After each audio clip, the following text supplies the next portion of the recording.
Welcome to Michigan in Focus. I'm Scott McClellan, a Michigan and Minnesota reporter. With me today is Tom Ganter, the Center Square's managing editor. After a 10-year hiatus, the city of Detroit must resume its $149 million annual pension payment from its 2013 bankruptcy. Stephanie Davis, communications manager with the Office of the Chief Financial Officer, said the city will resume legacy pension payments by July 1st when fiscal year 2024 starts. Now, Tom, you've been a reporter in Michigan for a long time. Can you give me some background on this? There's one aspect of this story that I thought was interesting, and that is that the city of Detroit qualifies for this Protecting Michigan Pension Grant Program. Okay. Now, what that means is that because the city's pension is underfunded at 60%, which means that the money they've set aside to cover the obligations that it has as a pension program, they only meet 60% of it. That's considered pretty severely underfunded.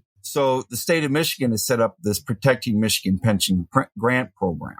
Now, this year, it's overseen by the Department of Treasury, the state's Department of Treasury. This year, there was $750 million put in there to help out cities who are having problems properly funding their pension programs. So this is not a bailout, because Detroit's pension problems are much, much bigger than the $23 million you're going to get. But this is another example of where the taxpayers from outside the city of Detroit are being asked to pay the city of Detroit's, for lack of a better word, unpaid bills.